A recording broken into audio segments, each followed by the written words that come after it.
There's a form sitting on your county assessor's website right now that most homeowners over 65 have never opened. In Texas, filing it can save the average senior close to $1,000 a year. The exact number shifts because state lawmakers adjust it periodically. So I'll show you where to check the current figure. In Ohio, it shields $29,000 of your home's value from being taxed at all. In Florida, it's worth about $1,200 annually, year after year, for as long as you own the home. According to AARP Foundation research, more than 9 million seniors across this country qualify for some version of this form right now.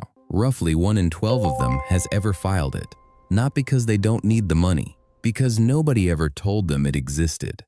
What the form is called in your state and exactly how to file it, that's what we're doing right now.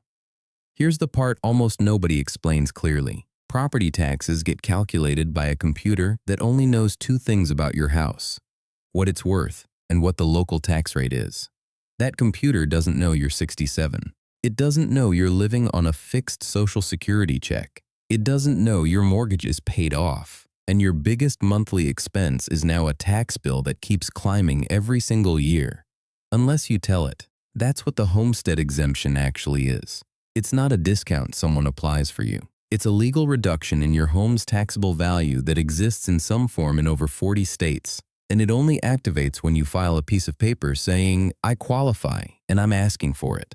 Nationally, the average eligible senior who actually files saves somewhere between $1,200 and $4,800 a year, depending on the state.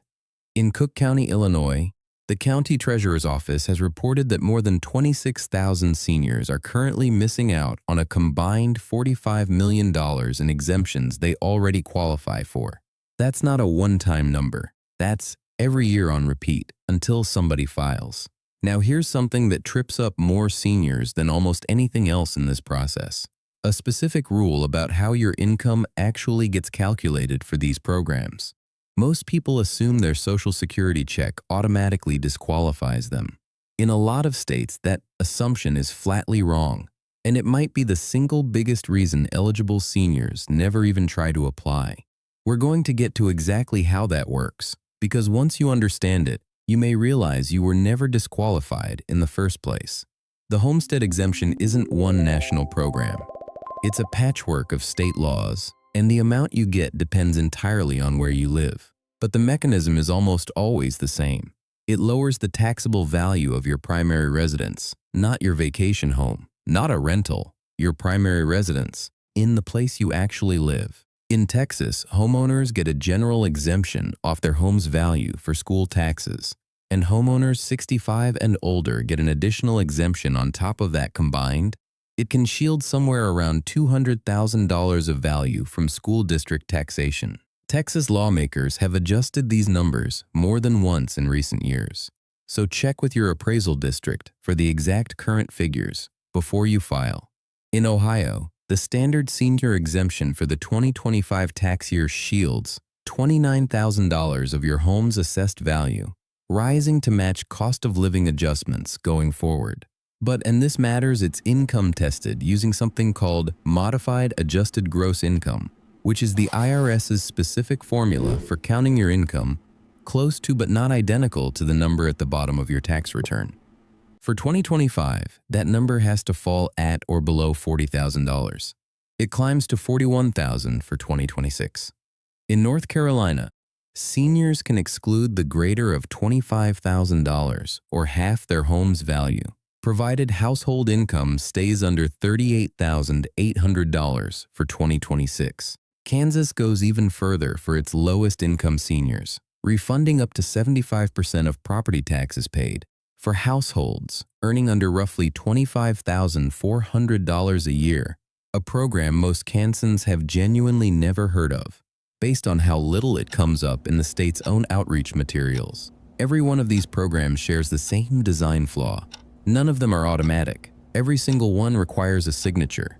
Picture a retired teacher living alone in Ohio. She brings in $1,840 a month from Social Security. Her property tax bill last year was $3,200.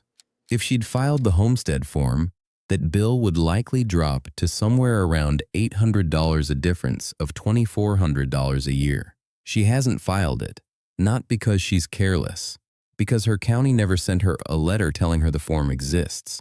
Her tax bill just arrives every year, and she pays it, assuming that number is fixed. It isn't. Let's do the actual math, because abstract percentages don't mean much until you see real numbers. Say your home is assessed at $280,000, and your state's senior exemption removes half that value from taxation. Your taxable value drops to $140,000. At a mill rate that's just the rate your county uses to convert assessed value into an actual tax bill of $20, which is fairly typical, your tax bill goes from $5,600 a year down to $2,800. That's $2,800 back in your pocket every year from one form. Here's how you actually go get it. Step 1. Go to your county assessor or tax appraisal district's website, not a general search engine, the actual county site, and look for Homestead Exemption or Senior Exemption. Call if you can't find it online. Ask them directly, what senior exemptions exist here, and what's the income limit? About 15 minutes. Step 2. Gather your documents. You'll need a state ID showing your current address. It has to match your property address exactly, or it gets rejected your parcel number off a recent tax bill and last year's tax return. About an hour. Step 3. Download the correct form, not a generic state form, the county-specific version. In Texas, that's Form 5114. In Ohio, it's DTE 105A. In North Carolina, it's Form AV9. Downloading the wrong version is one of the most common reasons applications get bounced back. Now here's the part most videos on this topic skip entirely. Filing the form correctly is only half the job. The other half is not accidentally disqualifying yourself. And that starts with understanding your income the right way. Remember that income question from earlier? Here's the first part of the answer. In states like Ohio, Social Security retirement benefits are completely excluded from the modified adjusted gross income calculation used to determine eligibility, which means a senior who assumes their $42,000 in total income disqualifies them, may actually have accountable income well under the limit once Social Security comes out of the math. This one misunderstanding, just this one, probably keeps more qualified seniors from ever submitting the paperwork than any other single factor. Step 4, fill it out. Check every box, especially the 65 or older box. That single checkbox is what actually triggers the senior-specific value, separate from the standard homestead reduction. Step 5, submit it online, by certified mail, or in person, and if you go in person, ask them to stamp a copy with today's date. Deadlines are strict. North Carolina cuts off applications on June 1st. Ohio closes at the end of the calendar year, though I'd double-check your specific county, since a few run on slightly different local calendars. A postmark does not save you if the office logs it as late. Now think about what that Ohio teacher, the one drawing $1,840 a month, actually does with an extra $2,400 a year. That's about $200 a month back in a budget where every dollar is already accounted for. For a lot of people in that situation, that's the difference between skipping a prescription refill and not skipping it. It's tempting to think the fix here is simple. Just file the form and move on. For most people, it's genuinely close to that simple. But there are a few specific situations where filing correctly still isn't the end of the story. Mistake 1. Assuming the exemption is permanent. Standard homesteads often do renew automatically. Senior freezes and circuit breaker programs, almost never do they require you to re-verify your income every single year, sometimes with a strict November or December deadline. Skip the renewal, and the exemption quietly disappears. Nobody calls to tell you it lapsed. Mistake 2. Believing a missed deadline means the money is gone forever. It usually isn't. Most counties, including Cook County, Illinois, allow you to file something called a certificate of error, a retroactive correction that can recover up to 4 prior years of overpaid taxes as a direct cash refund. Cook County's own records show more than $109 million sitting unclaimed in exactly this category right now, waiting on paperwork nobody filed. Mistake 3, and this matters if you or someone you know has a reverse mortgage, is assuming the bank owns the house now, and that disqualifies you. It doesn't. If you have a reverse mortgage, you're still the deeded owner of record, which means you're still fully eligible for every homestead exemption available. This one carries real weight. A study from the Urban Institute found that reverse mortgage holders default on property taxes at a rate of roughly 17.5%, compared to about 2.5% for other homeowners, and that enrolling in a senior exemption is associated with cutting that default risk by roughly 60%. That's not a minor technicality.